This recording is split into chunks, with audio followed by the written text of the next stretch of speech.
TV Web Manaim apresenta Conversas Bíblicas.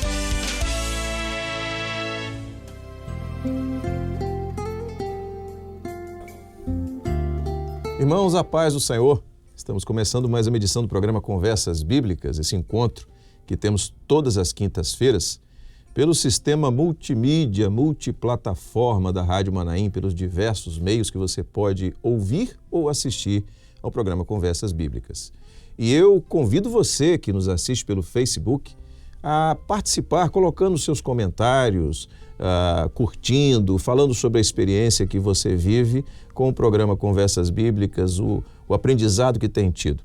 E nesta sequência do programa Conversas Bíblicas, estamos abordando o tema A História da Igreja Cristã Maranata, ou a história da obra. E nós vamos falar um pouco sobre isso, sobre essa expressão que ela é muito comum no nosso meio, né? Falar da obra que vivemos. E nós vamos ler na Palavra do Senhor um texto para tratarmos desse assunto que se encontra no livro de Juízes, no capítulo 2, verso de número 7, que diz assim: E serviu o povo ao Senhor todos os dias de Josué e todos os dias dos anciãos, que prolongaram os seus dias depois de Josué, e viram toda aquela grande obra do Senhor, a qual ele fizera a Israel.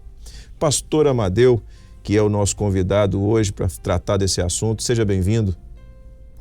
Muito obrigado, a paz do Senhor, aos irmãos que nos assistem pela TV Web, pela Rádio Manaim, Facebook, enfim, a todos a paz do Senhor. Muito bem, vamos então direto ao assunto. Nós começamos a falar, na última edição do programa, sobre um ponto de inflexão, né? Sobre um ponto de mudança no culto, que foi o clamor pelo sangue de Jesus, a experiência do clamor pelo sangue de Jesus. Pode continuar explanando, porque é interessante esse assunto. Como eu disse da vez anterior, o clamor foi uma mudança drástica no culto.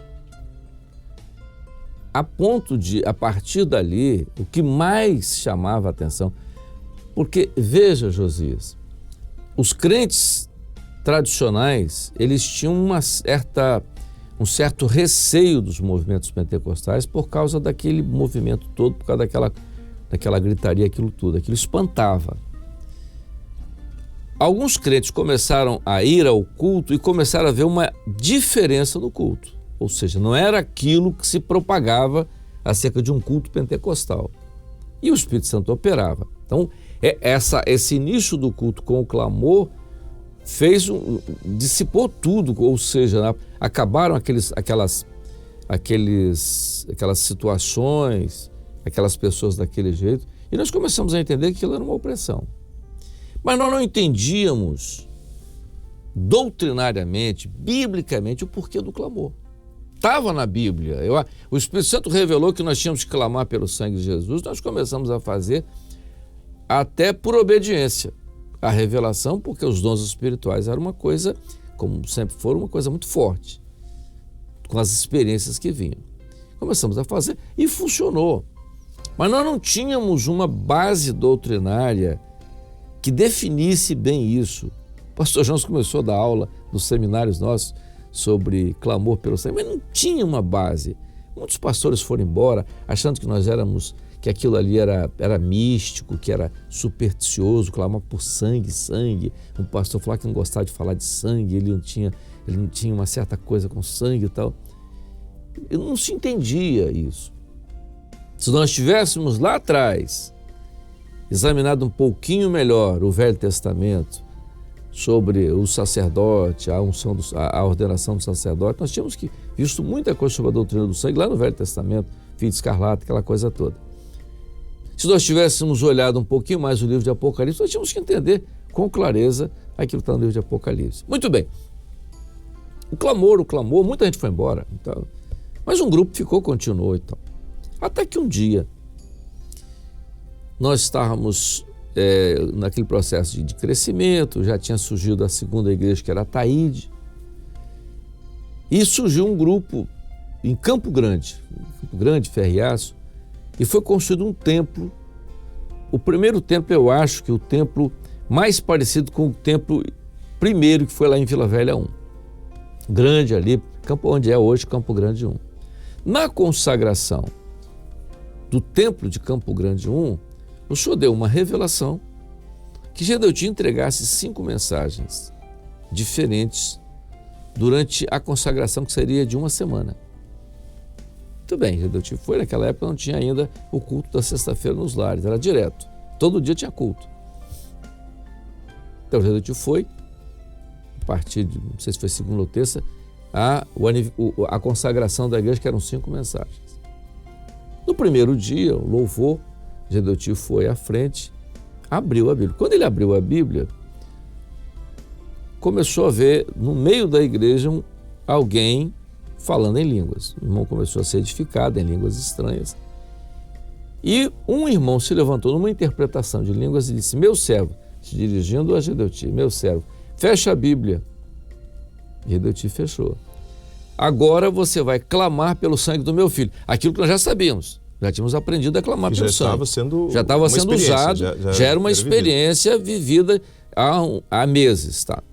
Agora você vai clamar pelo sangue de Jesus, do meu filho, e vai abrir a palavra. E ele fez e abriu a palavra. Coloque o dedo em qualquer parte da palavra. Ele colocou. Aí o irmão que estava interpretando disse assim: aí não, desce mais. Aí ele foi descendo. Aí, para aí. Isso, o servo no meio da congregação e ele no púlpito. Leia a partir do que está debaixo do seu dedo. E o texto que foi lido foi as bodas de Caná da Galileia. Ao terceiro dia, houve em Caná da Galileia uma festa de casamento e tal, aquela coisa toda. Todo mundo ficou na expectativa: o que vai sair disso? Porque era o texto predileto para se pregar em casamento. Ninguém nunca, assim, do ponto de vista teológico, ninguém nunca tinha abordado outro aspecto desse texto. Incrivelmente, Gedeuti começou a fazer uma abordagem daquele texto completamente fora da realidade do texto. Ele começou a falar sobre o terceiro dia, começou a enfatizar o terceiro dia, que era o período da ressurreição. Na Galileia dos gentios começa uma festa de casamento. Então ele começou a abordar dentro das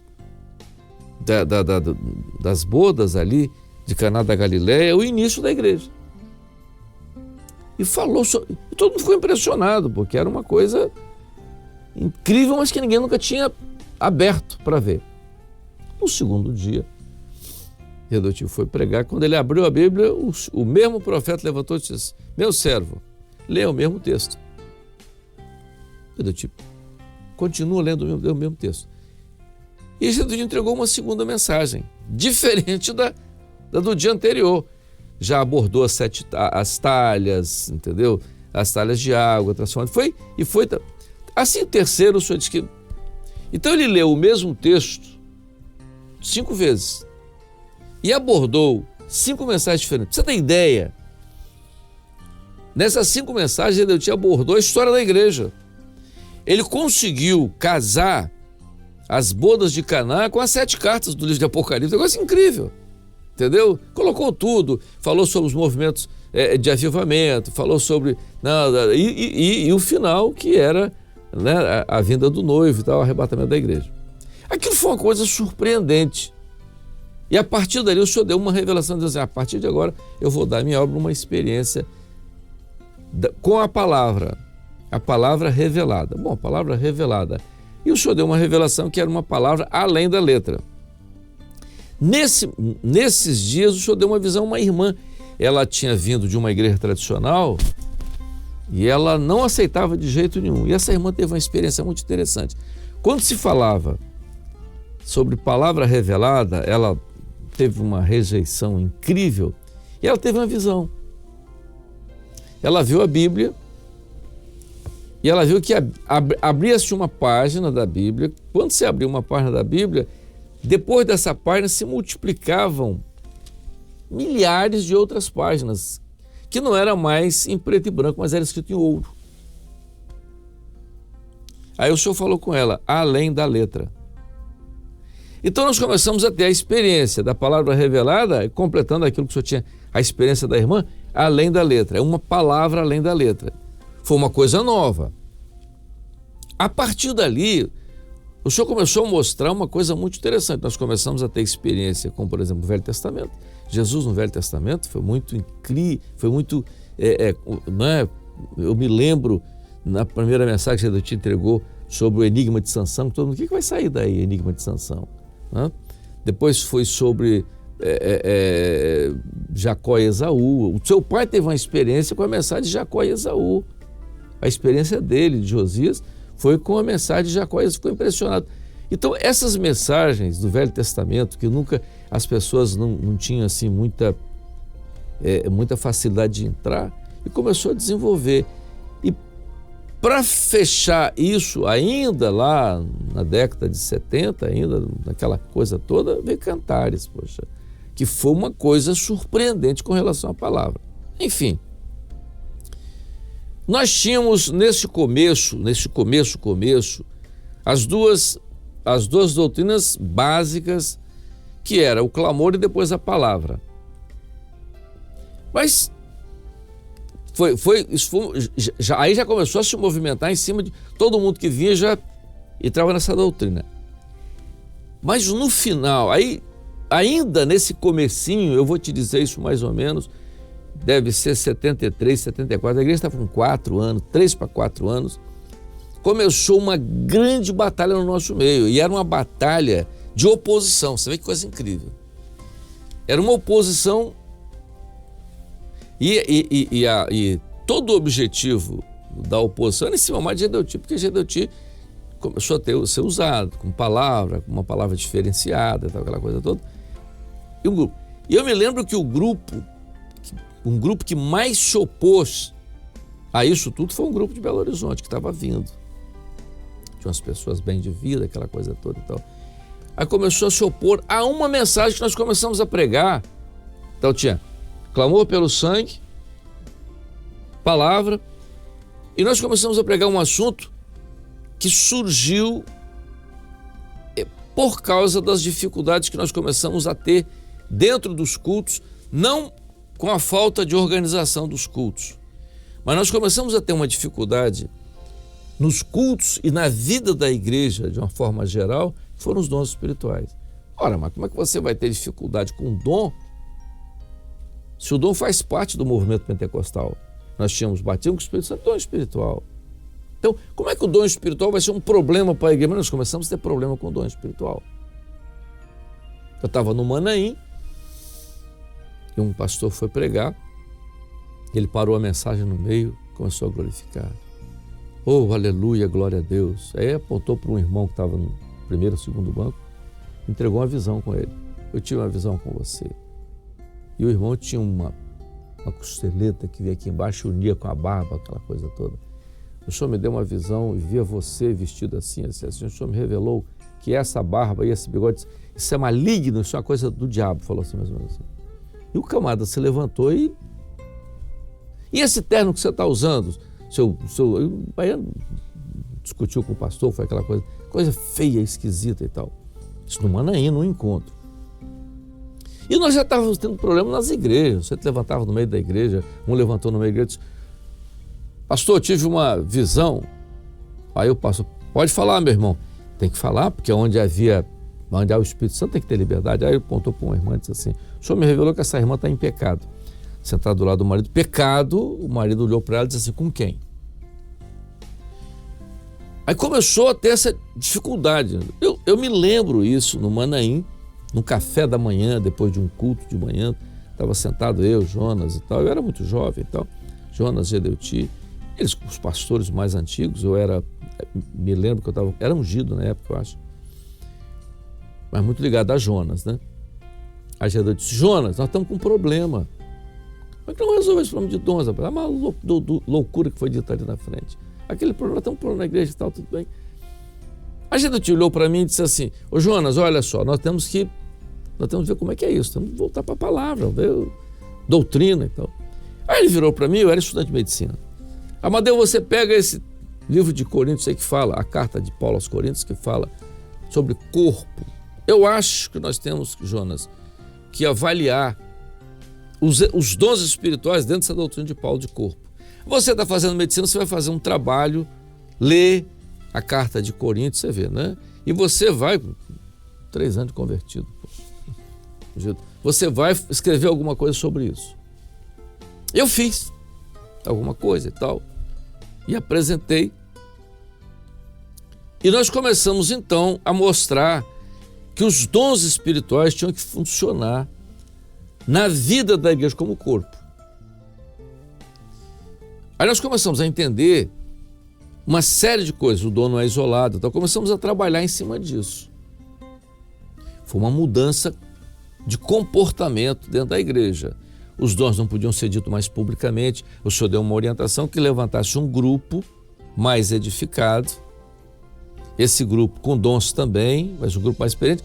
Os dons seriam encaminhados para esse grupo discerniria os dons e devolveria esses dons para a igreja.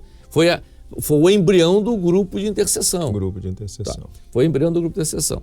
Então, isso facilitou o uso de dons. Aí nós começamos a filtrar muita coisa. E muitos problemas dentro da igreja desapareceram com isso.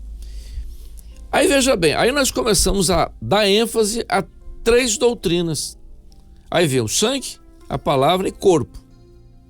Essa de corpo criou uma oposição terrível, porque alguns grupos acharam que nós estávamos pregando o corpo porque o cabeça era a vitória do Espírito Santo, que era a sede do presbitério. Isso era a cabeça e eles seriam parte disso. Quer dizer, a visão de alguns era uma visão puramente material, física. Política, exatamente. E o grupo de Belo Horizonte, por exemplo, saiu quase todo por causa disso. E eu me lembro de uma discussão deles numa reunião, o Dr. Barros do meu lado falou assim, a luta deles é corpo. Só isso, eles não entenderam. Por quê? O que era fundamental ali era o governo, não o governo físico humano, mas era o governo do Espírito Santo. Porque era uma partida para alguma coisa. Então nós tínhamos ali, na metade, eu diria que a igreja já com 5 para 6 anos, tinham 3 doutrinas que eram fundamentais. Eu digo para você, José, que foi o norte para tudo que veio depois, que foi clamor, palavra e corpo. Hoje, nós sabemos o que o Espírito Santo fez. Ele nos colocou dentro de um projeto da Trindade, que veio aos poucos. O sangue fala do Espírito, você vê a doutrina, que é do Pai, e corpo, que é filho. Então, essa foi a base, isso eu diria, 73, a igreja com 4 anos, ela definiu isso, essas 3 doutrinas, e a partir daí tudo se fez. Por quê? Porque a doutrina de corpo, ela caía dentro do livro de Coríntios para a igreja, com o exercício dos dons espirituais, e na igreja e a carta aos Efésios para os ministérios, que é corpo, quando Paulo fala aos Efésios. Então isso aí fechou, para mim, a base primordial da igreja, da nossa igreja no começo. Muito bem. Nosso tempo está chegando ao fim e, naturalmente, que essa edição do programa Conversas Bíblicas, a sequência do programa Conversas Bíblicas, ela tem uma característica um pouco diferente, porque nós estamos aqui ouvindo uma explanação do pastor Amadeu daquilo que foi a experiência da Igreja Cristã Maranata desde o seu início. E estamos vendo de maneira clara, pastor Amadeu, que há uma direção contínua, passo a passo do Espírito Santo, né? Não é uma coisa de interpretação, da simples governo humano, do entendimento humano, mas nessas 3 abordagens que você acabou de colocar, nós temos uma operação do Espírito Santo no sentido de formar de fato uma igreja com um perfil adequado àquilo que o Senhor quer para esse momento. Isso nos alegra muito. Nós vamos continuar tratando desse assunto na próxima quinta-feira. Muito obrigado pela sua participação nessa edição do programa Conversas Bíblicas. Muito bem. Estamos assim chegando a mais uma edição do programa Conversas Bíblicas. Convido você a estarmos juntos na próxima quinta-feira, aqui pelo sistema multiplataforma, multimeios da Rádio Manaim. É uma alegria contar com a sua audiência. Nós estamos encerrando essa edição e dizemos a você que esteja atento àquilo que o Senhor tem orientado e, sobretudo, a esse momento que nós estamos vivendo, para a igreja, para o anúncio daquilo que é a nossa principal mensagem, que Jesus voltará. Rádio e TV Web Manaim juntas, anunciando o Evangelho Eterno. Você acabou de assistir na TV Web Manaim Conversas Bíblicas.